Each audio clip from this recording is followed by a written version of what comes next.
CP జల్సాలతో private వ్యక్తులకు AK-47 bullet వివరాల్లోకి వెళ్తే కౌశిక్ రెడ్డి తీవ్ర ఆరోపణలు కరీంనగర్ నగర్ పోలీసులు కమిషనర్ గౌస్ ఆలం పైన హుజూరాబాద్ ఎమ్మెల్యే పాడి కౌశిక్ రెడ్డి మరొకసారి తీవ్ర విమర్శలైతే గుప్పించారు.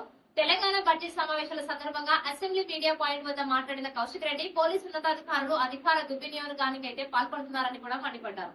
కరీంనగర్ సిపికి జల్సాలు ఎక్కువ అయ్యాయని చట్టాన్ని రక్షించేందుకు ప్రభుత్వం ఇచ్చిన ఆయుధాలను కూడా ఆయన ప్రైవేట్ వ్యక్తులకు ఇచ్చి కాల్పులు జరిపిస్తున్నారని కూడా సంచలన ఆరోపణలకైతే తెరదీశారు. అయితే గత ఏడాది సెప్టెంబర్ నెలలో కరీంనగర్ ఫైరింగ్ రేంజ్ లో సిపి గౌస్ ఆలం భార్య ఆమె 5 ఫ్రెండ్స్ కలిసి 10 రౌండ్లు కాల్పులు జరిపినట్టుగా కూడా కౌశిక్ రెడ్డి చేసిన ఆరోపణలు ఇప్పుడు తీవ్ర దుమారం కూడా రేపుతున్నాయి.